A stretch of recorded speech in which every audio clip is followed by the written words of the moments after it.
అర్జున్ తన వైపు లాక్కోవాలని చెయ్యి చాచాడు. కానీ అమృత ఇంకా సిద్ధంగా లేదు. ఆమె శరీరం మొత్తం తిరగబడింది.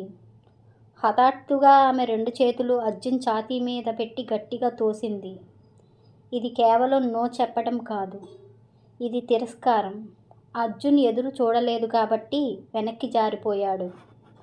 అమృత పక్క నుంచి బయటకు వచ్చింది. ఆమె పాదాల చుట్టూ పడికప్పు చుట్టుకుపోయింది. ఆమె లేచి నిలబడింది. అతని ముఖం వికృతంగా మారింది. పండ్లు పటపటలాడాయి. కళ్ళు రక్తం చినుకులు చిందించేలా ఎర్రబడ్డాయి. ఆ కోపంలో ఒక చల్లని భయంకరమైన నిర్ణయం పుట్టుకొచ్చింది. అతను నెమ్మదిగా బరువైన అడుగులతో బాల్కనీ వైపు నడిచాడు. అక్కడ చీకటిలో నిలబడి బయట చీకటిని చూస్తూ అతని గొంతుకులో గర్జన మౌనంగా మారింది. కానీ ఆ మౌనంలో ఉన్నది ఒక ప్రతీకార ప్రతిజ్ఞ. నువ్వు నన్ను తిరస్కరించావు అమృత. అతని గొంతు చల్లగా, కానీ ఒక మురికి చాకుతో కోసినట్లు ఉంది. ఇప్పుడు నేను నీకు భూమి మీద నరకం చూపిస్తాను. ప్రతిరోజు ఇది నా ప్రమాణం అని ఒక్కసారిగా గద్దించాడు. నీ స్వాతంత్రం అనేది ఒక స్వప్నం. నేను దాన్ని ముక్కలు ముక్కలుగా తునుముతాను. నీ గర్వం ధూళి చేస్తాను. నువ్వే చూస్తావు. ఒకరోజు నువ్వు నా ముందు మొక్కుబడి పెడతావు. ఒక భిక్షురాల్లా నా సన్నిధి కోసం, నా స్పర్శ కోసం వేడుకుంటావు. ఆ మాటలు గాల్లో వేలాడుతున్నాయి. ఒక విషపూరితమైన శాపంలా. ఇది ఒక ప్రేమ లేదా కోరిక కాదు, యుద్ధం. ఇది ఒక యుద్ధం.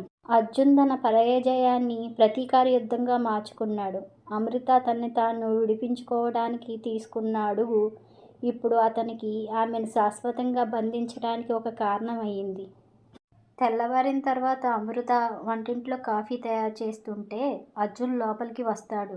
ఇతరులు దూరంగా ఉండగా అతను ఆమె వెనక్కి వచ్చి చెవి దగ్గర మాట్లాడతాడు. ఆమె తోడు కాసేపు గడగడలాడిపోతుంది. నిన్న రాత్రి నీ అరుపులు ఇంటి మొత్తం విన్నారు అనుకున్నాను అంటాడు అతను ఒక విషపూరితమైన మృదుత్వంతో. కానీ నువ్వు ఇప్పుడు చూడు, సింహాసనం మీద ఉండాలనుకున్నావు. ఇప్పుడు వంటగదిలో నిలబడి ఉన్నావు. అత్తమామలు టీవీ చూస్తుండగా అర్జున్ మధ్యలో అమృతాన్ని పిలుస్తాడు. అమృత, నా పాదాలు నొప్పొస్తున్నాయి, ఏమన్నా చేయగలవా అంటాడు అతను అందరి ముందు ఆమెను సేవకురాలుగా చూపిస్తూ. ఆమె నిలబడిపోతుంది. ఆమె చేతులు వణుకుతాయి. కానీ ఆమె కళ్ళు మాత్రం అతని కళ్ళల్లోకి చూస్తాయి. ఒక మౌన యుద్ధం. ఆమె వెళ్ళి నీరు తెస్తుంది. కానీ ఆమె మనసులో ప్రతి తడి, ప్రతి స్పర్శ, ప్రతీకారం యొక్క ప్రజ్ఞత మారుతుంది.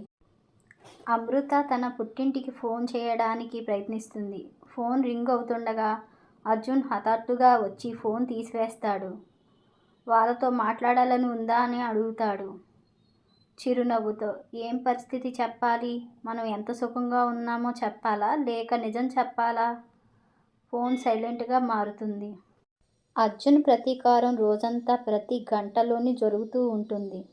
ఇది ఒక శారీరక దాడి కాదు, ఒక మానసిక ఉత్పీడన. ప్రతి చిన్న అవకాశంలోనూ ఆమె స్వేచ్ఛను, ఆమె గౌరవాన్ని, ఆమె మానవత్వాన్ని కోతలు కొడుతూ ఉంటాడు. ఆయన లక్ష్యం ఆమెను భంగపరచడం మాత్రమే కాదు, ఆమె ఆత్మను నిరంతరం గుర్తు చేస్తూ ఉండటం. నీవు నాది, నీ జీవితం నా చేతుల్లో ఉంది. సమాజం మరియు కుటుంబం ముందు అర్జున్ మరియు అమృత ఒక పరిపూర్ణమైన నాటకాన్ని ప్రదర్శిస్తారు. అర్జున్ ఒక మార్పు చెందిన మనిషిలాగా, పెళ్లి తర్వాత తనకు బాగా బుద్ధి వచ్చినట్లు తండ్రి ముందు అతను గౌరవంగా ఉండేవాడు. నాన్న, అమృత చాలా మంచి గృహిణి, ఆమె దగ్గర చాలా విషయాలు నేర్చుకుంటున్నాను అని చెప్పేవాడు. ఇతరుల ముందు ఆమెను నా అమృత అని పిలిచేవాడు. కొన్నిసార్లు ఆమె భుజం మీద తన చెయ్యి వేసేవాడు. ఆ స్పర్శకు అమృత శరీరం గడగడలాడిపోయినా ఆమె ముఖం మాత్రం మృదువైన నిర్భయమైన నవ్వు నవ్వేది. అమృతకు ఈ నట జీవితం చలువ, బయట ప్రపంచానికి ఆమె ఒక ఆదర్శ వధువు.